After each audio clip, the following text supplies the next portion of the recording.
Hello सांग मैंने magic foundation एक नया वीडियो को समस्त को स्वागत। आज वीडियो रे आम मैंने पुणी थे गोटे ओडिया भाषण डिस्कस करिया। ओडिया भाषण रो टॉपिक होची मो स्वप्नर ओडिशा। तेबे चलंतु आरंभ करिबा। उत्कृष्ट कला मंडिनी कीर्ति किराटिनी कला विलासिनी संस्कृति शोभिनी जार प्रतिकणिकार बहे जातीयतार भाव जार प्रति प्राण सत्तारे भरी रही निज संस्कृति परंपरा लगी अजस्र सम्मान जे जगतर अविरत बांटी चली भाईचारा और महामानविकतार बार्ता प्रभु श्री जगन्नाथंकर लीलास्थली पवित्र उत्कलर दक्षिणतम प्रांगण में दंडायमान पूर्वक मु सर्वप्रथमे जगतरनाथ जगन्नाथ एवं उत्कल जननी निकट में भूमिष्ठ प्रणाम जनाऊँगी। उपस्थित सभापति महोदय, मुख्य अतिथि महोदय, सम्मानित अतिथिवृंद एवं मोर छोट बड़ भाई भौणी मानू आंतरिक कृतज्ञता ज्ञापन पूर्वक आज विषय मो स्वप्नर ओडिशा संबंध में मोर वक्तव्य रखा जाऊँगी।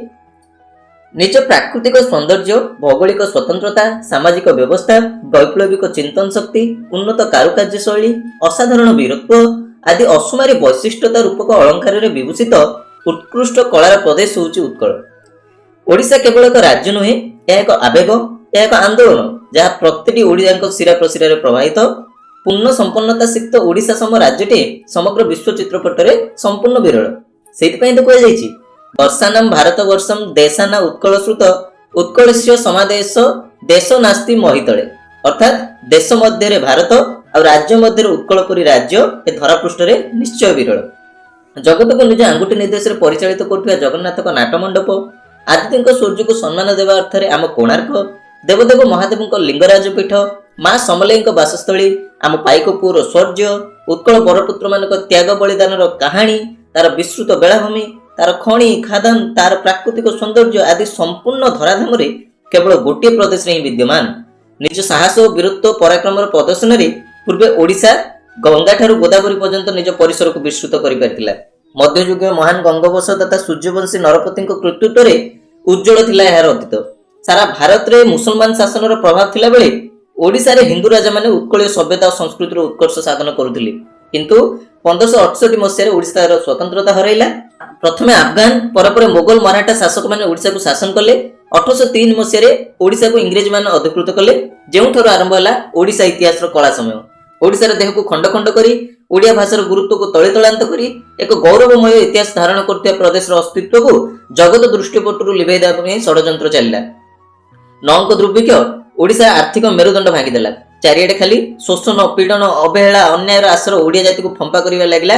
सेही जातीयता को पुनः उज्जीवित करिवा लागि सचेतन सैनिक साजिले फकीर मोहन सेनापति, नंदकिशोर भळंक भली अनेक साहित्यिक समूह जो माने निज लेखनी माध्यम रे ओडिया साहित्य को, ओडिया भाषा को सुदृढ़ करिवा लागिले।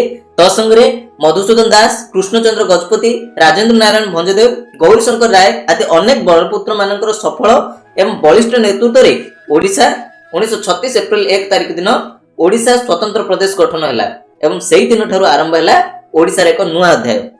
जने सचेतन छात्र हिसाब रे मो ओडिशा पई, आम ओडिशा पई मोर बहुत सारा स्वप्न अछि। मो ओडिशा पृथ्वी रे श्रेष्ठ प्रदेश रो मान्यता पाउ, निज प्राकृतिक सुलभतार सदुपयोग करी शिल्प क्षेत्र में वैप्लविक परिवर्तन हो, निज सांस्कृतिक, सामाजिक एवं आध्यात्मिक पारदर्शिता बले पृथ्वीर प्रतिटी प्राण रे ओडिशा नामर गुंजरण सृष्टि हो। निज ज्ञान बल रे, निज ज्ञान विज्ञान अनुग्रहिता बल रे नूतन उद्भावन आविष्कार द्वारा निज दक्षतार बलिष्ठ प्रमाण हो। क्रीड़ा, कला, कारुकार्य आदि प्रतिटी क्षेत्र में उड़ू तार विजय केतन। मो ओडिशार संतान माने समाजर प्रतिटी स्थान रे, प्रतिटी क्षेत्र में निजर अवस्थिति सुदृढ़ करंतु। मो ओडिशार नारी हो सशक्त, ना रहो एठी अस्पृश्यतार कलंक, ना रहो एठी भिन्नतार प्राचीर, ना रहो एठी ईर्षा विचारर बेड़ी, ना रहो एठी अंधविश्वासर प्रसार, ना रहो एठी विकलांग स्वास्थ्य सेवा, ना अन्याय, ना अनीति, ना दुर्नीति, ना भ्रष्टाचार, रहिताउ केवल भाईचारा और मानविकता, सत्य और न्यायर आलोकमय प्रभाव। जलस्थल आकाश भेदी जाऊ ओडिशा प्रगति रे प्रायोजित विप्लवर झंकारित स्वर एवं एहा ही आगामी भविष्य रे ओडिशा लागि मोर स्वप्न, मो आंतरिक स्वप्न, मो मनर स्वप्न। मु जाने ए स्वप्नर पूर्ति क्षेत्र में अनेक प्रतिबंधक रही, किंतु समस्त प्रकार प्रतिबंधकर बेड़ी को छिड़ाई जो जाति एकता को अस्त्र करी आगु को बढ़ी पारिछि, सेही जाति ही समाज रे निजको प्रतिष्ठित करि पारिछि। अवश्य ए क्षेत्र में आमे अनेक बाट आगु को आसी चलिचंती। आज मो ओडिशार युवक सशक्त, सचेतन, संगठित प्रतिटी क्षेत्र में सेमाने वर्तमान निजर अवस्थिति जाहिर करूछंती। केवल देश कहीं समग्र विश्व रे ओडिशा पाई नुआ परिचय सृष्टि करि पारछंती। ज्ञान, विज्ञान, क्रीड़ा, कला, शिल्प, उद्भावन, आविष्कार, रचना, सृजना प्रतिटी क्षेत्र में ଉତ୍କଳୀୟତାର ଛାପ ଦେଖାଯାଉଛି। ଶାସନ ପ୍ରଶାସନ ନ୍ୟାୟିକ ବ୍ୟବସ୍ଥାର ବହୁ ଉଚ୍ଚ ପଦବୀ ଆଜି ଓଡ଼ିଆଙ୍କ ଦ୍ୱାରା ବିଭୂଷିତ। ଏ କ୍ଷେତ୍ରରେ ନାରୀମାନେ ମଧ୍ୟ ପୁରୁଷଙ୍କ କାନ୍ଧରେ କାନ୍ଧ ମିଶାଇଛନ୍ତି। ନାରୀମାନେ ମଧ୍ୟ ନିଜର ଇଚ୍ଛା ଶକ୍ତି ସଂଘର୍ଷ ସାହସ ବଳରେ ବହୁ ଉଚ୍ଚତମ ପଦବୀ ମଣ୍ଡନ କରିଛନ୍ତି। ମୋ ଓଡ଼ିଶାର ନାମକୁ ବିଶ୍ୱ ବିଜୟ କରିପାରିଛନ୍ତି, ଯାହାର ଏକ ବଳିଷ୍ଠ ଉଦାହରଣ ହେଉଛନ୍ତି ଆମର ମହାମହିମ ରାଷ୍ଟ୍ରପତି। କିନ୍ତୁ ଆଗକୁ ଅନେକ ବାଟ ଅଛି। ସ୍ୱାଧୀନତାର ପାଖାପାଖି 8 ଦଶକ ଅତିକ୍ରାନ୍ତ କରିସାରିଲେ ମଧ୍ୟ ଆଜି ବି କିଛି ସ୍ଥାନରେ ଅସ୍ପୃଶ୍ୟତା, ଅନ୍ଧବିଶ୍ୱାସ, ଅଜ୍ଞାନତା, ଅପାରଗତା ମୋ ସୁସ୍ଥ ସୁନ୍ଦର ଉତ୍କଳର ଶରୀରରେ ବଥ ସୃଷ୍ଟି କରୁଛନ୍ତି।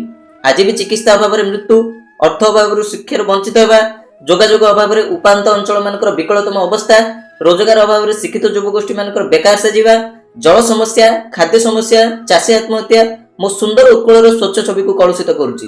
ମୋ ରାଜ୍ୟର କୁଶଳୀ ଶ୍ରମିକ, ଅଭିଜ୍ଞ ଜ୍ଞାନୀ ମଣ୍ଡଳୀ ବାଧ୍ୟ ହୋଇ ମୋ ମାଟିର ହାତ ଛାଡ଼ି ଅନ୍ୟ ରାଜ୍ୟ ଅନ୍ୟ ଦେଶମାନଙ୍କ ଆଡ଼େ ଅଗ୍ରସର ହେଉଛନ୍ତି। ଆଜି ଯାଏଁ ମୋ ରାଜ୍ୟର ନାରୀଙ୍କ ପ୍ରତି ଯଥୋଚିତ ସମ୍ମାନ ସୃଷ୍ଟି ହେଇପାରିନାହିଁ, ଯଦିଓ କିଛି କ୍ଷେତ୍ରରେ ବିକଳ୍ପ ଦେଖାଦିଏ। ମୋ ପ୍ରଦେଶର ସ୍ଥାନ କେନ୍ଦ୍ରିକ ଶାସନ ବ୍ୟବସ୍ଥା ଯୋଗୁଁ କିଛି ଅଭିମାନୀ ଭାଇମାନେ ଆମଠୁ ଆଜି ଅଲଗା ହେବା ପାଇଁ ଆନ୍ଦୋଳନରତ ହେଲେଣି। ଏକ ସୁନ୍ଦର ସ୍ୱଚ୍ଛ ଶାସନ, ସହଯୋଗୀ ମନୋଭାବ, ଉତ୍କଳୀୟ ଜାତୀୟତାର ସମନ୍ୱୟ ଘଟିଲେ, ପ୍ରତିଟି ଉତ୍କଳୀୟ ଉତ୍କଳ ପ୍ରତି ସଚେତନ ଅନୁଭୂତି ପ୍ରକାଶ କଲେ ଦିନେ ନା ଦିନେ ମୋ ସ୍ୱପ୍ନର ଓଡ଼ିଶା ବାସ୍ତବିକତାର ରୂପ ନିଶ୍ଚୟ ପାଇବ। ତେଣୁ ଆସନ୍ତୁ ଆମେ ଶପଥ କରିବା ଏକ ସୁସ୍ଥ ସୁନ୍ଦର ସହଯୋଗୀ ଉନ୍ନତ ଉତ୍କୃଷ୍ଟ ଉତ୍କଳର ନିର୍ମାଣରେ ଭାଗିଦାର ହେବା। ଆମେ ଯେଉଁ କ୍ଷେତ୍ରରେ ଥିଲେ ମଧ୍ୟ ସେହି କ୍ଷେତ୍ରରେ ନିଜର ଶ୍ରେଷ୍ଠତମ ପ୍ରଦର୍ଶନ ପୂର୍ବକ ଉତ୍କଳର ନାମକୁ ଜଗତ ଦୃଷ୍ଟିପଟରେ ଉଜ୍ଜୀବିତ କରାଇବା। ଜୟ ଓଡ଼ିଶା, ଜୟ ଜଗନ୍ନାଥ। ତ ଆଜିର ଭାଷଣଟି କିଛି ଏ ପ୍ରକାର ଥିଲା। ଯଦି ଆପଣମାନଙ୍କୁ ଆଉ କେଉଁ ଟପିକ୍ ଉପରେ ଓଡ଼ିଆ ଭାଷଣ କିମ୍ବା ଓଡ଼ିଆ ରଚନା ଦରକାର ତାହେଲେ ଆପଣମାନେ କମେଣ୍ଟ କରିପାରିବେ। ମୁଁ ତା ଉପରେ ଗୋଟେ ନୂଆ ଭିଡ଼ିଓ ବନେଇଦେବି। ଯଦି ଆଜିର ଭିଡ଼ିଓ ଭଲ ଲାଗିଥାଏ ତାହେଲେ ଲାଇକ୍ କମେଣ୍ଟ ସେୟାର କରିବେ, ଚ୍ୟାନେଲକୁ ସବସ୍କ୍ରାଇବ୍ କରିନେବେ। ଜୟ ଜଗନ୍ନାଥ, ଧନ୍ୟବାଦ।